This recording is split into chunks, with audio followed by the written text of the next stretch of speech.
We're really glad for today's meeting. Maybe before asking our first questions, I'm going to tell you a bit about our project. We're a group of students. We're in total 10 people that are currently working on a lab project where we try to use soil bacteria or root-living bacteria, Pseudomonas putida, one strain to be specific, to kind of evaluate its symbiosis with a plant, or how it helps plant growth, how it helps water retention by forming a biofilm around the plant, and just for a more general knowledge of water availability and of hydrosystems and agroecosystems, we wanted to talk to you. So that's the reason why we're talking to you, so we fully understand more about agroecosystems and about water availability, rainfall, seasonality, just because you do a lot of research in that field. And a lot of your publications have a specific focus on Ethiopia. So at the beginning, I want to ask you a bit about your own publications. Maybe to summarize, how is annual rainfall, or how is rainfall seasonality characterized in Ethiopia and in the different regions in Ethiopia? Thanks for the question. In the context of Ethiopia, I would like to mention the agricultural systems in Ethiopia, because you also are interested in drought resilience in crop production. So in Ethiopia, the agriculture is 95% rain dependent.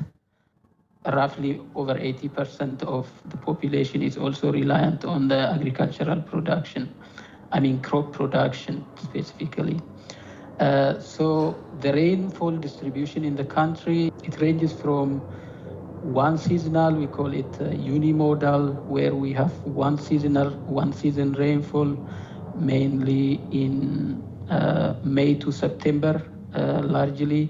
And we have also the second small season from February to May, mainly in the southern part of Ethiopia. So there are regions where we have one seasonal rainfall, and that region is largely the agricultural hotspot in the country. And in the southern part, we also have a bimodal rainfall region. That means rainfall comes in two seasons. Those regions are actually drier, in general, semi-arid type climate, which makes it difficult to produce potential, because it's semi-arid, and the rainy season, the rainfall comes in two seasons, which means that there will be less water available in either of the two seasons. So from that perspective, we looked at how the seasonality of the rainfall, by the seasonality, I refer here to how concentrated the rainfall is within the cropping season. We looked at the seasonality condition and its influence on crop production. We also looked at how the timing of the rainfall, the arrival of the rainy season, the termination of the rainy season, as well as the duration of the rainy season influence the crop production. We've found an interesting result, which tells us quite regionally explicit characterization of these relationships. For example, in the regions where we have a unimodal rainfall, the timing of the rainy season is really important. At least the way we looked at it, the correlation between the annual crop yield and delay or the early arrival of the rainy season is quite high, the correlation between the two. So, which also implied that farmers really should follow the arrival of the rainy season to plan their planting. Whereas in the southern part, I said, where the rainfall is quite bimodal and less seasonal, the timing of the onset of the rainy season doesn't really matter a lot. What we can suggest from here is that farmers should focus on water conservation in order to reduce the impacts of water stress on crop yields. So this is more or less what I looked at in the paper on the rainfall seasonality and timing in Ethiopia. You've mentioned that in the regions where you have unimodal rainfall, it's rather important to kind of have a right timing of planting your crops, and in the bimodal regions, it's very important to retain your water, to have enough water. How are the farming practices adapted accordingly, or are they adapted accordingly, or is there still a lot to do or to learn regarding farming in Ethiopia? Yeah, so the farming practice still, I would say, is limited to the traditional farmers' experience, both in the case of focusing on the right timing, as well as the water conservation in order to reduce the crop water stress during the growing season. But what we suggest is that a lot more has to be done. For example, in the majority of the region where the rainfall is unimodal and farmers need to follow the right timing. This also implies that the farmers need to have kind of weather forecast information which can inform them to have the idea of when the rainfall is probably coming, so that they can pre-plan their operations. And in the other region where the water management is important, we really need to do more. The water conservation, especially at farm scale, is still largely not widely practiced. The focus in the context of Ethiopia, at least, has been on the watershed scale, soil and water conservation, which is actually aimed at increasing the water availability at catchment scale, which I think is not really directly benefiting the seasonal crop at farm scale, because the catchment scale water conservation can have very important implication for groundwater recharge or stream flow, which can support irrigated agriculture, but not so significantly the rain-fed agriculture. So I would say there is a lot more to do in that regard toward the adaptation. So what other things can you do for water retention besides the catchment water retention? At farm level, there are widely recommended practice. For example, the water conservation has to focus on two aspects. On the one hand, we need to capture the rainfall, which means we have to reduce the amount of rainfall that goes out of the farm in the form of runoff. And on the other hand, we have to reduce the amount of non-beneficiarily used evaporation loss. So there are specific practices, for example, for runoff harvest. Farmers can practice, for example, physical measures, for example, such as there is what they call bunding, where they put raised ridges where the runoff can be detained behind. so that the runoff water that is detained can have an opportunity to infiltrate. So this practice is aimed at maximizing the infiltration of the rainfall. And the other can be using mulching, for example, mulching, retaining plant residues on the farms so that on the one hand, the runoff can decrease. And on the other hand, the mulching by itself will separate the evaporation from the soil surface, which is non-productive part of the evapotranspiration from the farms.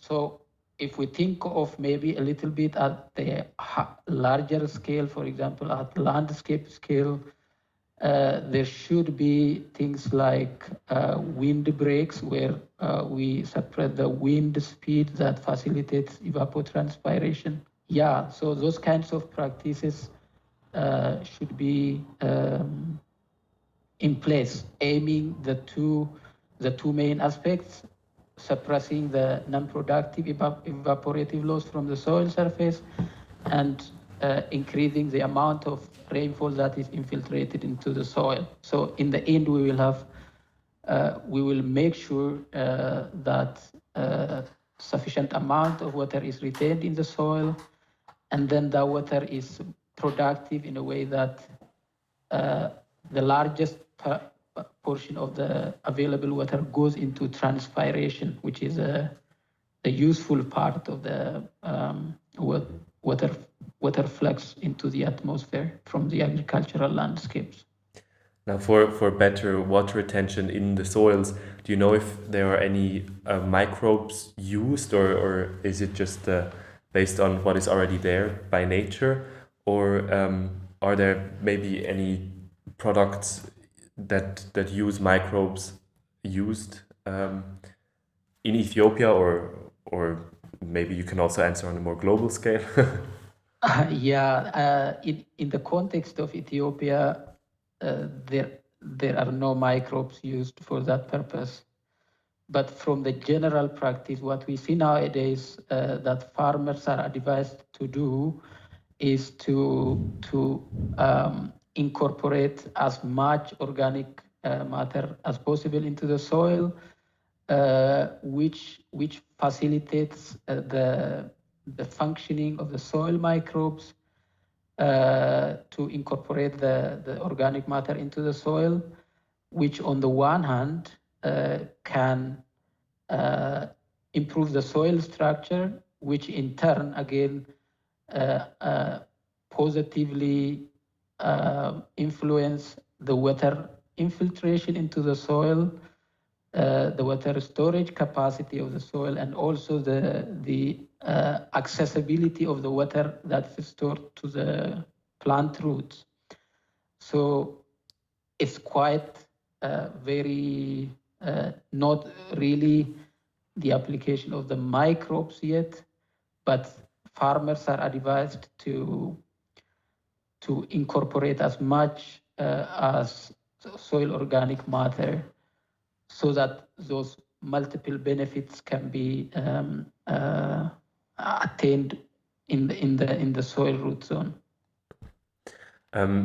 Maybe like to move to a more global focus, what are the biggest challenges of today or the future when it comes to water availability globally? Yeah, so we can see this from two perspectives when it comes to agriculture. So we can talk about two types of agriculture which tend to be really different in terms of water use. The first one is irrigated agriculture, which really relies on either groundwater or surface water resources. And the other one is the rain-fed system. The rain-fed system produces about 60% of the global food today. And even if the portion of the irrigated agriculture today across the globe, which is about 20 to 22% on average, contributes the remaining 40%, which is a lot actually. But let me start with the challenges with the irrigated agriculture, and maybe the prospect in the future, for example, under the challenges such as climate change. So our irrigation systems in most cases, especially in developing regions, I would say, is related to the water use efficiency. So we may have water resources, but the way we use those water resources may not be sustainable. So we have the sustainability issue with irrigation. The other aspect is the investment cost. So in order to meet the tremendously increasing global food demand, we need to increase productivity. Most of the policy aspect measures focus on irrigated agriculture, but I think the sustainability issues in terms of water use, in terms of the investment, is overlooked. That's one challenge from the irrigation side. Again, climate change is going to be a threat to the future irrigation, because obviously with the increased freshwater resource uses for agriculture, the water availability is going to decrease on one hand from the increased water use, and on the other hand from the impacts of climate change. So we can see from the irrigation side the investment limitations, the fact that irrigation needs high investment cost, and in fact also the operation cost. And on the other hand, we also have the sustainability issue with irrigation systems, the fact that it's intensively water use, depending on, of course, what type of crops we produce. And the other one is the sustainability related to climate change. When we come to the rain-fed agriculture, the main challenge is climate change. So the rain-fed system, it totally depends on the rainfall availability, and it's projected that the uncertainty in the future rainfall is really high, which also means, as we discussed before, the timing, catching the right timing might be challenging in the future. With the increase of temperature, the productivity of rainwater may decrease. When I say productivity, today we produce some kilogram per meter cube of rainfall. In the future, that kilogram may be much less, simply because the temperature is increasing and the amount of water we need is also going to increase. The other sustainability issue with the rain-fed systems is that the way we manage the rain-fed water resource in the rain-fed systems has not been considered so far, and if this continues just as it is today, then the productivity of the system, the rain-fed system, will significantly decrease. Yeah, more or less, this is what I can say for now regarding the future of the water and agriculture. Maybe if you have specific questions, follow-up questions, you can go ahead. Yeah. I was just wondering, because you mentioned the two different systems, because our team is based in Zurich. How does it work in Switzerland? What percentage of agricultural areas are rain fed and what are like groundwater fed. How is this in Switzerland? Do you know, or maybe also in the Netherlands? Now you work in Wageningen. Not yet. So in Switzerland, I don't exactly know how much percent is irrigated and how much percent is really rain fed. But what I know still is that the largest part, especially the cereal crops, the cereal crop production is really based on rain fed systems. So the rain fed systems is going to be and is, of course, the main food production approach in the future, given the sustainability issues we have with the irrigated systems. So yeah, in the context of Switzerland, I can say the rain-fed systems is also the dominant one. We read through or just kind of flew over a study of Agroscope that said that in Switzerland it's predicted to I think have more rainfall during winter months but less during summer months. This change of water availability in the seasons, how does this affect crops, or is this a hard challenge to overcome, and if so, how could you overcome this challenge? Yeah, I think this is challenging when it comes to temperate regions like Switzerland and the whole Europe, I would say, because if we have an increasing rainfall during winter and less rainfall in summer, where actually the production takes place, which this also means that the thermal duration is also less. When I say thermal duration, in winter we have less daytime, shorter daytime, and plants require as much sunlight as possible to grow and produce yields. So, in other words, the agroscope studies also show that in principle the growing season is maybe shifting toward the winter season, which will be challenging because the shorter thermal duration we have, the longer will be the growing season because crops need more and more time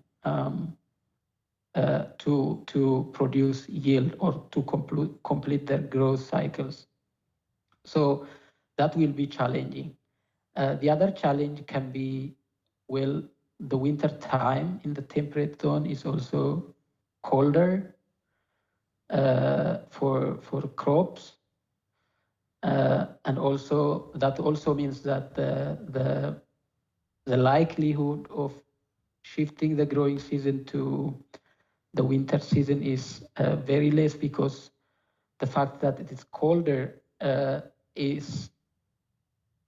will limit the suitability the suitability for crop production, simply because crops have their own thermal range within which they can optimally grow. So this is a significant challenge indeed. What I was wondering, you said that there's going to be maybe a shift in the growing seasons, and how does this affect the choice of crops you plant, or choice of with what family of crops to plant, or what strain of plants to plant? How do you know how does agriculture adapt to changing climate conditions when it comes to choice of crops? Yeah, that's a good question. So that's the direction of the adaptation to this changes indeed. So as you mentioned, the adaptation can be that farmers choose which crop to shift to with the shifting of the season, and that should be at the cost of maybe let's say price or the economic return or the nutritional values or something else.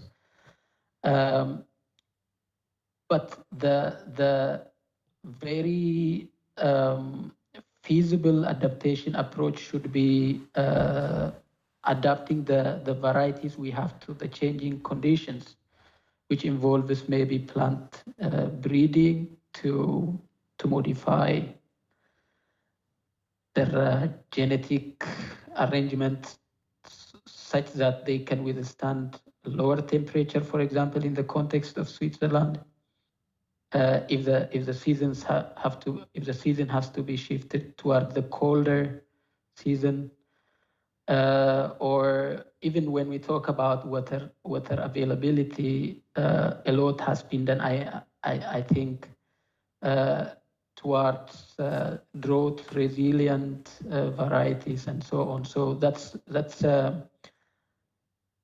are the most feasible future adaptation approaches, I would say. Yeah, the variety improvement, and of course also at farmer level the choice of the type of crop by itself. I was wondering when you talked about the different kinds of or the rain-fed agriculture and like the how was it called the other form, The irrigation, the the irrigation irrigated fed. agriculture. Yeah. What role do greenhouses play globally for agriculture? Is like a very small percentage of agriculture happening in greenhouses, and are greenhouses sustainable uh, when it comes to water availability? Ideally, greenhouses are the ideal system where you can sustain, where you can, in terms of water use, where you can the best manage your resources. But I think when it comes to sustainability, thinking of the broader aspects of the sustainability, we talk about the economics, the energy consumption, the technologies needed everywhere, and so on. And also in terms of how much we can produce really in greenhouses, it becomes challenging. The fact that we need much more food that should be produced for the increasing global population, I think the capacity of greenhouses might be very limited in that perspective. Another thing, it's not related to this, but what I was wondering, um, we were talking a lot about how agriculture depends on water and how agriculture uses water. How does agriculture, or how is water after it's used in the field available for other purposes? Like when we use a lot of fertilizers or pesticides, how can water be used for other purposes after it has already been used in the field?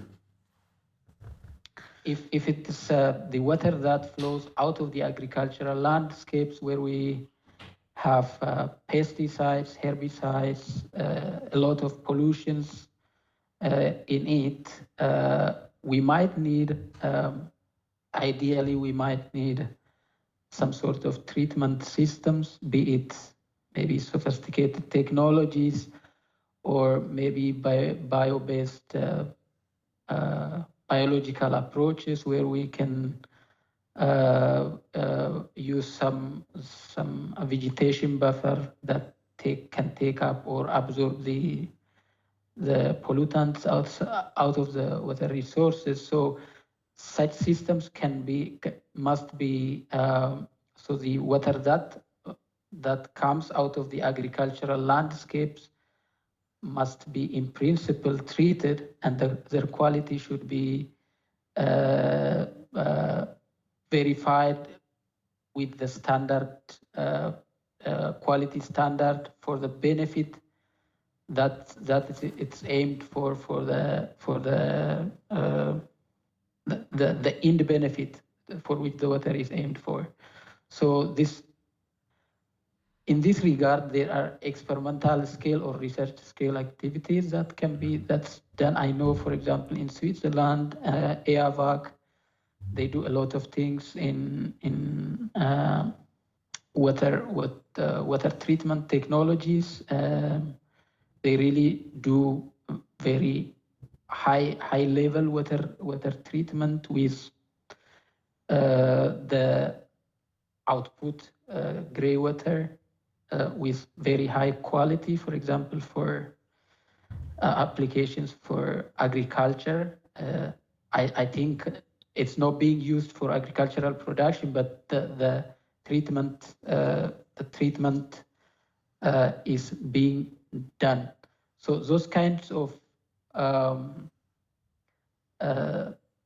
technologies, treatment approaches should be there. That the water quality should be the required water quality should be attained before we use the water before they are used for the next consumption.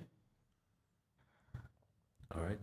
Maybe as one of the last questions, in Ethiopia, for to generate energy in 2020, I think the Grand Ethiopian Renaissance Dam was finished, the building of this dam, and Egypt and Sudan have kind of raised their concern how this affects water availability for them because they're further downstream the Nile.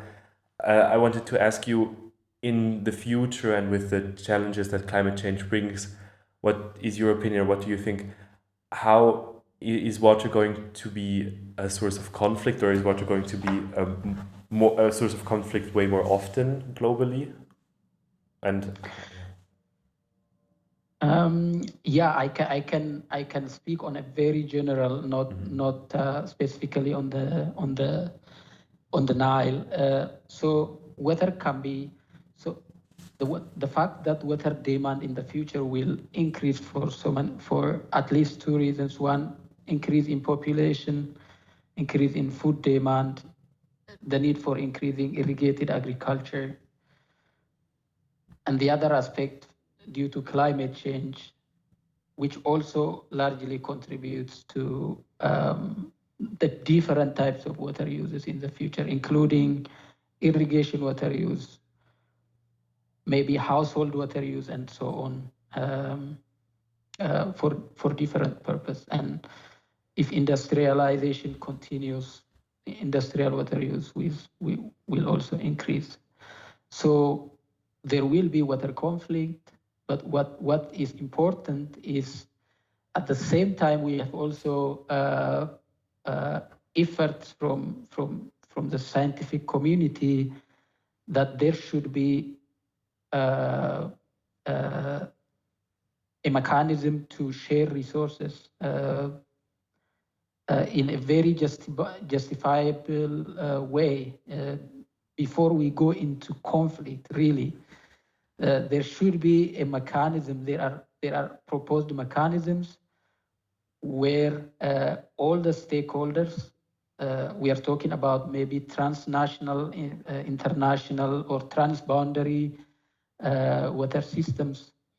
There should be a mechanism where the shared uses can be designed. One way can be, for example, which is also currently in use.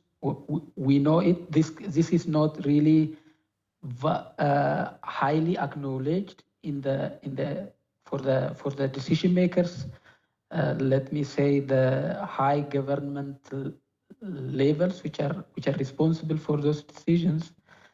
One best example is that if we use water for agriculture, and if we produce food somewhere and import or export the food to where it is needed, that's one of the most plausible solutions if we think globally, right? There are so many justifications for this. For example, it's always much profitable to use a given drop of water in climatically colder region, let me say in simple term, than in a warmer region, simply because we need much less water to produce a given crop in the relatively colder region than in warmer region. We can compare, for example, the water productivity in Ethiopia, which is a highland country, versus Egypt, let's say, where the evaporative loss is very high and water productivity is very less.